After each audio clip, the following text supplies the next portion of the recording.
আজকের ভিডিওতে আমরা যেটা আলোচনা করব সেটা হচ্ছে যে জিওগ্রাফি অনার্স পড়ার পর আমাদের কি কি স্কোপ রয়েছে। ক্লাস 11 এবং 12-এ জিওগ্রাফি সাবজেক্ট হিসেবে নেবে কি নেবে না এটা নিয়ে কিন্তু বিভিন্ন স্টুডেন্টদের মনে, এছাড়াও বিভিন্ন গার্জিয়ানদের মনেও কিন্তু নানান কোশ্চেন আসে। তো আমরা সেগুলো সব কিছু নিয়ে আলোচনা করব। কি কি স্কোপ রয়েছে জিওগ্রাফির, ক্লাস 11-12-এ জিওগ্রাফি রাখলে কি সুবিধা রয়েছে, সেগুলো আজকে আমরা সবই এই ভিডিওর মাধ্যমে আলোচনা করব। হতে পারে আপনার মনে যে কোশ্চেনটা আছে সেটার অ্যান্সারটা এখান থেকেই পেয়ে গেলেন। এই প্রসঙ্গে আরেকটা জিনিস বলার, অনেক স্টুডেন্টই জিজ্ঞাসা করে থাকো বা অনেক গার্জিয়ান জিজ্ঞাসা করে থাকেন যে জিওগ্রাফি অনার্স পড়তে গেলে তো 11-12-এ প্রচুর নাম্বার দরকার হয়, তাহলে তার স্ট্র্যাটেজি কী, বা জিওগ্রাফির সাথে 11-12-এ কি ইকোনমিক্স বা ম্যাথামেটিক্স রাখা দরকার, সেই রিলেটেড আমরা আগামীতে একটা ভিডিও করব। আজকে আমরা যে টপিকটা আলোচনা করব সেটা হচ্ছে জিওগ্রাফির আগামী দিনে কী স্কোপ রয়েছে। অথবা it is better to see যে জিওগ্রাফি অনার্স কমপ্লিট করার পর জেনারেল লাইন অথবা প্রফেশনাল কী কী কোর্স করা যায় এবং তার জবের কী স্কোপ রয়েছে সেটা। আপনারা আমাকে শুনছেন 15 মিনিট স্কুল ইউটিউব চ্যানেলে। তাহলে আজকের ভিডিওটা আমরা স্টার্ট করি। যে দেখো, অনেকের মনেই প্রশ্ন থাকে যে জিওগ্রাফি অনার্স এটা কি বিএসসি না হচ্ছে বিএ। এই প্রশ্নের উত্তরটা আমি ফার্স্টেই দিই। জিওগ্রাফি বিএ অথবা বিএসসি, এই দুটোর কোশ্চেন প্যাটার্ন, সিলেবাস, যা কিছু পড়তে হয় তার প্র্যাকটিক্যাল সব কিছুই কিন্তু এক। তাহলে পার্থক্যটা কোথায়? কখন এটা বিএ, কখন এটা বিএসসি হিসেবে ট্রিট হয়? যখন জিওগ্রাফি অনার্সের কোর সাবজেক্টের সাথে ইকোনমিক্স, ম্যাথামেটিক্স, স্ট্যাটিস্টিক্স এই জাতীয় সাবজেক্ট রাখবে, তখন সেটা বিএসসি হিসেবে ট্রিট হবে। কিন্তু তুমি যদি জিওগ্রাফি অনার্সের সাথে পাস কোর্সের সাবজেক্ট ফিলোসফি, সংস্কৃত, বাংলা এই জাতীয় সাবজেক্টগুলো রাখো বা এডুকেশন এই জাতীয় সাবজেক্ট রাখো, তখন কিন্তু সেটা বিএ হিসাবে ট্রিট হবে।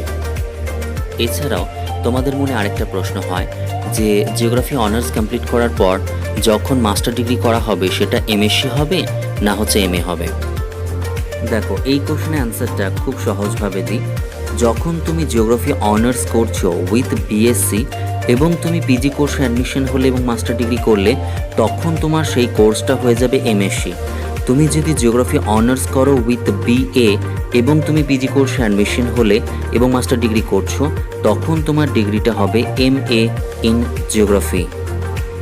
এই মুহূর্তে খুব ফ্রিকুয়েন্টলি আস্কড একটা কোশ্চেন হচ্ছে যে জিওগ্রাফি কি ইন্টিগ্রেটেড হিসেবে পড়া ভালো নাকি শুধুমাত্র অনার্স হিসেবে করে তারপর বিএড করাটা ভালো? তোমরা নিশ্চয়ই জানো যে এখন ইন্টিগ্রেটেড বিএ বিএড বা বিএসসি বিএড কোর্সটি চালু হয়েছে। তাহলে এটা পড়লে কিছু সুবিধা রয়েছে। তো এক্ষেত্রে তোমাদেরকে একটাই জিনিস বলার, যদি তুমি টিচার হতেই চাও তাহলে কিন্তু ইন্টিগ্রেটেড বিএ বিএড কোর্সটা তোমার জন্য খুবই হেল্পফুল হবে। এবং তুমি যদি টিচার ছাড়া অন্য কোনো জবের পরীক্ষাও দিতে চাও, সেক্ষেত্রে কিন্তু তোমার 3 ইয়ার অনার্সটা সুবিধাজনক হবে। নেক্সট দেখো, জিওগ্রাফির আরেকটা স্কোপ রয়েছে যারা সিভিল সার্ভিস এক্সামিনেশন দিতে চাও, ডব্লিউবিসিএস অনেকে পরীক্ষা দেওয়ার ইচ্ছা রাখো। তো সেক্ষেত্রে সিভিল সার্ভিস পরীক্ষাতে মেইনস একটা পেপার তুমি জিওগ্রাফি হিসেবে রাখতে পারো। এছাড়াও প্রিলিমিনারি যে পরীক্ষাটা হয় সেখানে কিন্তু প্রচুর কোশ্চেন জিওগ্রাফি থেকে আসে। তো জিওগ্রাফি হিসেবে তুমি যদি সাবজেক্টটাকে অনার্সে পড়ো, সেক্ষেত্রে তুমি তো একটা অ্যাডভান্টেজ পেয়েই থাকছো অনেক আগে থেকেই। এরপরে আমরা খুব বহুল জিজ্ঞাসিত একটা প্রশ্ন, সেটা হচ্ছে যে অনার্সের পর মাস্টার ডিগ্রি করাটা কতটা যুক্তিসঙ্গত নাকি বিএড করাটা এক্ষেত্রে যুক্তিসঙ্গত। যারা জিওগ্রাফিতে হায়ার স্টাডিজ করতে চাও, এমফিল, পিএইচডি অথবা পোস্ট ডক করতে চাও, তাদের ক্ষেত্রে কিন্তু মাস্টার ডিগ্রি ছাড়া কোনো বিকল্প নেই, মাস্টার ডিগ্রি তোমাকে করতেই হবে। আর যারা টিচিং লাইনে থাকতে চাও, তাদের ক্ষেত্রে অনার্সের পর বিএড করাটা খুবই বুদ্ধিমানের কাজ হবে। আরেকটা কোশ্চেন এখানে থেকেই যায় যে স্কুলে পড়াতে গেলে তো বিএড ডিগ্রিটা প্রয়োজন, তাহলে আমি যদি কলেজে পড়াতে চাই তাহলে কোন ডিগ্রিটা আমার এক্ষেত্রে প্রয়োজন হবে? দেখো, মাস্টার ডিগ্রি তোমরা করতে করতে নেট অথবা সেট এই দুটো এক্সামকে তোমাকে কিন্তু ক্লিয়ার করতে হবে। এই মাস্টার ডিগ্রি পড়তে পড়তে নেট অথবা সেট কোয়ালিফাই করার এটার অনেক অ্যাডভান্টেজ রয়েছে। তুমি যখন বন্ধুবান্ধবদের সাথে আছো অথবা টিচারদের সান্নিধ্যে আছো, তোমার কোনো ডাউট সেক্ষেত্রে তোমার কোনো ফ্রেন্ড অথবা টিচার ক্লিয়ার করে দেওয়ার সুযোগ থাকছে। কিন্তু যখন তুমি পাস আউট করে একবার বেরিয়ে যাবে ইউনিভার্সিটি থেকে, সেক্ষেত্রে টিচারদের সাথে সংযোগ অথবা বন্ধু বান্ধবদের সাথে সংযোগ সেক্ষেত্রে কিছুটা ক্ষীণ হয়ে আসে।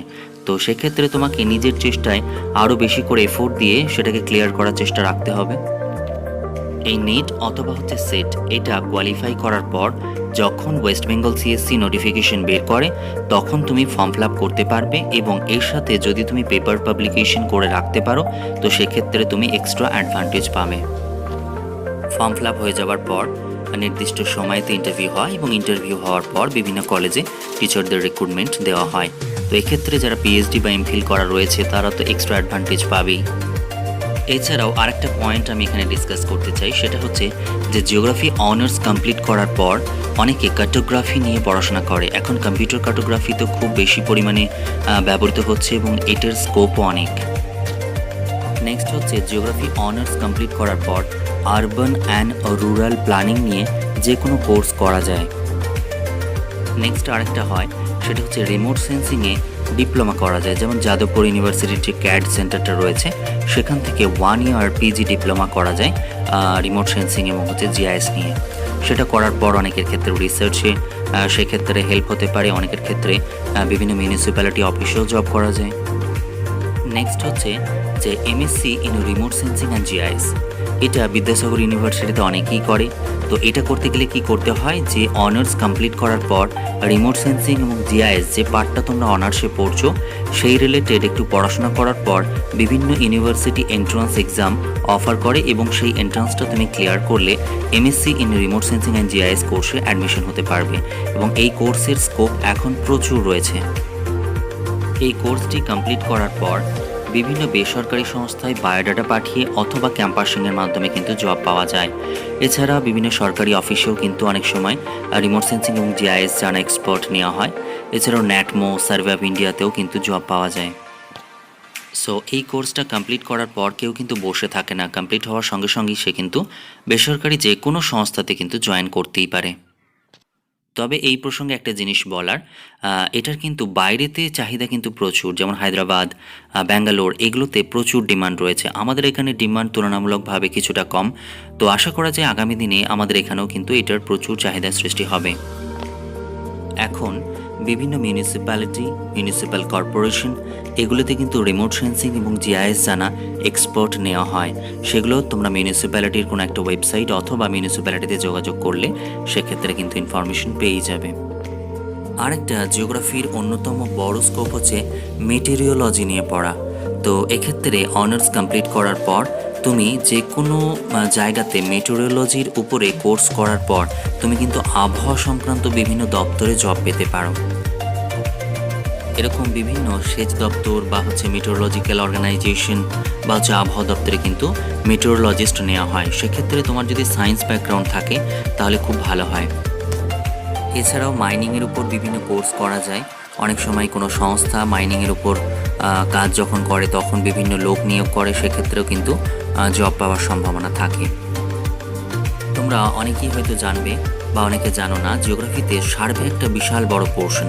সেক্ষেত্রে theodolite, dumpy level, prismatic compass, chain survey এরকম প্রচুর সার্ভে তোমাদেরকে শিখতে হয়। প্লেন টেবিল সার্ভে রয়েছে। তো এই সার্ভেগুলো যেহেতু তোমার নলেজ রয়েছে কিছুটা, সেক্ষেত্রে সার্ভে রিলেটেড অনেক কোর্স হয়। সেই সার্ভে কোর্সটা তুমি যদি কমপ্লিট করো সেক্ষেত্রে ইন্ডিপেন্ডেন্ট সার্ভেয়র অথবা কোনো একটা প্রতিষ্ঠান বা সংস্থার আন্ডারে সার্ভেয়র হিসাবে তুমি কিন্তু জব পেতে পারো। যেহেতু তোমাকে অনার্সে জরিপ সংক্রান্ত বিভিন্ন বিষয় খুঁটিনাটি জানতে হয়, সেক্ষেত্রে এই জরিপ সংক্রান্ত যে কোনো কোর্স করেও কিন্তু জব পাওয়া যায়। নেক্সট হচ্ছে মাস্টার ডিগ্রি কমপ্লিট করার পর অথবা গ্র্যাজুয়েশন করার পর যদি তোমার সায়েন্স ব্যাকগ্রাউন্ড থাকে তাহলে অনেক সময় যে আরবানের উপরে যদি তোমার স্পেশালাইজেশন থাকে তো সেক্ষেত্রে তোমরা ইসরো অথবা হচ্ছে বড় বড় যে সমস্ত সংস্থাগুলো রয়েছে রিমোট সেন্সিং এবং জিআইএস নিয়ে, সেখানে যে বিভিন্ন পিজি ডিপ্লোমা কোর্স করানো হয়, তো সেই সমস্ত কোর্স 1 ইয়ার ডিউরেশনে হয় অথবা 2 ইয়ার ডিউরেশনে হয়। সেই কোর্সগুলো কিন্তু তোমরা করতে পারো, সেক্ষেত্রে অনেক স্কোপ রয়েছে। যেহেতু ডিউ টু আরবানাইজেশন তো এই আরবানের উপরে যে পিজি ডিপ্লোমা কোর্সগুলো এগুলোর হচ্ছে ডিমান্ড একটু বেশি। এছাড়াও যে বিভিন্ন স্পেশালাইজেশন কোর্স হয়, যেমন হচ্ছে যে soil geography, geomorphology, water management, এই সমস্ত যে কোর্সগুলো রয়েছে, এছাড়া হচ্ছে এনভায়রনমেন্টের উপরে, যে এইগুলোর উপরেও কিন্তু পিজি ডিপ্লোমা আলাদা আলাদা কোর্স ডিজাইন করা রয়েছে রিমোট সেন্সিং এবং জিআইএস রিলেটেড। সেগুলো কিন্তু তোমরা ওই নির্দিষ্ট পার্টিকুলার ইসরোর ওয়েবসাইটে অথবা যে সমস্ত সংস্থা বা হচ্ছে university remote sensing GIS course offer করে সেগুলোর ওয়েবসাইটে গিয়ে তোমরা দেখতে পারো। আরেকটা বিষয় ভীষণ গুরুত্বপূর্ণ, যে জিওগ্রাফিতে অনার্স বা মাস্টার ডিগ্রি কমপ্লিট করার পর অনেকে আইআইপিএস, যেটা Indian institute of population studies রয়েছে মুম্বাইতে, সেখানে অনেকে অ্যাডমিশন টেস্ট দেয় এবং অ্যাডমিশন টেস্ট কোয়ালিফাই করার পর সেখানে তুমি 1 ইয়ার অথবা 2 ইয়ারের কোর্স করতে পারো। তো এই কোর্সটা করার পর কী সুবিধা রয়েছে, যে বিভিন্ন পপুলেশন সংক্রান্ত যে সংস্থাগুলো রয়েছে অথবা পপুলেশন সংক্রান্ত যে সমস্ত সার্ভেগুলো হয় সেই সার্ভেতে তুমি ইনক্লুড হতে পারো, অথবা এটার আরেকটা বড় স্কোপ রয়েছে যে পপুলেশন স্টাডিজ ডিসিপ্লিনে তুমি নেট সেট কোয়ালিফাই করে সেই সাবজেক্টের মধ্যেও কিন্তু তুমি ইনক্লুডেড হয়ে যেতে পারো। আর একটা বিষয় এখানে বলি, যে তুমি যদি টিচারই হতে চাও সেক্ষেত্রে আর একটা অপশনও তোমার রয়েছে জিওগ্রাফিতে। তো সেক্ষেত্রে যখন তুমি অনার্স কমপ্লিট করছো এবং হচ্ছে বিএড করছো অথবা মাস্টার ডিগ্রি করে বিএড করছো, তুমি কিন্তু এটার সাথে সাথে যদি এমএড কোর্সটা করো এবং তোমার যদি নেট সেট কোয়ালিফাই থাকে, এক্ষেত্রে কিন্তু দুটো জিনিস খুব প্রয়োজন হয়, একটা হচ্ছে এমএড, একটা হচ্ছে নেট অথবা সেট। এইটা যদি থাকে তুমি কিন্তু বিভিন্ন যে বিএড কলেজ রয়েছে, বেসরকারি কলেজ রয়েছে, সেখানেও কিন্তু অ্যাপ্লাই করতে পারো, অথবা সরকারি যে বিএড কলেজগুলো রয়েছে সেই বিএড কলেজগুলোর যখন নোটিফিকেশন বেরোয় পিএসসির মাধ্যমে, সেখানেও কিন্তু তুমি অ্যাপ্লাই করতে পারো। সেক্ষেত্রে সাবজেক্ট ওয়াইজ টিচার নেওয়া হয়, আবার ফাউন্ডেশন কোর্সেও টিচার নেওয়া হয়। তো তোমার যদি এডুকেশনে নেট সেট থাকে তুমি কিন্তু ফাউন্ডেশন কোর্সেও তখন অ্যাপ্লাই করতে পারবে, আর তোমার যদি জিওগ্রাফিতে নেট সেট থাকে তখন তুমি কিন্তু সাবজেক্টের যে টিচার নেওয়া হয় বিএড কলেজগুলোতে, সরকারি কলেজগুলোতে, সেখানেও তুমি কিন্তু অ্যাপ্লিকেবল হবে। এছাড়াও এমএড করার পর যখন কলেজে সিএসসি ইন্টারভিউ হয় তখন যদি তুমি এডুকেশনে নেট সেট কোয়ালিফাই করো এমএড করতে করতে অথবা এমএড করার পরে, তখন কিন্তু এডুকেশনের শেষেতেও তুমি কিন্তু অ্যাপিয়ার হতে পারবে। এটাও কিন্তু একটা বড় সুযোগ রয়েছে যে অন্য একটা ডিসিপ্লিনে তুমি কিন্তু শিফট করে যেতেই পারো। এমএড করতে করতে তুমি যদি নেট সেট ক্র্যাক করে পিএইচডি করো সেক্ষেত্রে পিএইচডি করা যায়, বা এমফিল করলে এমফিল করা যায়, অথবা সিএসসিতে অ্যাপিয়ার হয়ে তুমি যদি সিএসসি ইন্টারভিউ ক্র্যাক করো সেক্ষেত্রে তুমি কিন্তু গভর্নমেন্ট কলেজগুলোতে এডুকেশন ডিপার্টমেন্টের টিচার হিসেবেও কিন্তু নিয়োগ পেতে পারো। আশা করছি ভিডিওটা তোমাদের অনেকেরই উপকারে লাগবে বা অনেক গার্জিয়ান দেখে এটা উপকৃত হবেন। তো তোমাদের যদি কোনো কোশ্চেন থাকে বা আপনাদের যদি কোনো কোশ্চেন থাকে কমেন্ট সেকশনে লিখবেন বা লিখো, আমি সেটা অ্যান্সার দিয়ে দেবো। যারা 11-12-এ রয়েছে অথবা অনার্সের ছাত্রছাত্রী রয়েছে তাদের জন্য ডেসক্রিপশন বক্সে একটা লিঙ্ক থাকছে, তোমাদের এনি কোয়েরিজ হোয়াটসঅ্যাপ গ্রুপে জয়েন হয়ে তোমরা কিন্তু করতে পারো, অথবা সাবজেক্ট রিলেটেড কোনো বিষয় যদি তোমাদের বুঝতে অসুবিধা হয় বা কোনো কোশ্চেন থাকে সেই কোয়েরিও তোমরা ওই গ্রুপে করতে পারো। ডেসক্রিপশন বক্সে তোমরা লিঙ্কটা ক্লিক করে জয়েন হতে পারো। অনলি শুধুমাত্র 11-12-এর স্টুডেন্ট অথবা অনার্সের স্টুডেন্টই কিন্তু জয়েন হবে। Thank you so much for watching this video. Stay tuned for more updates.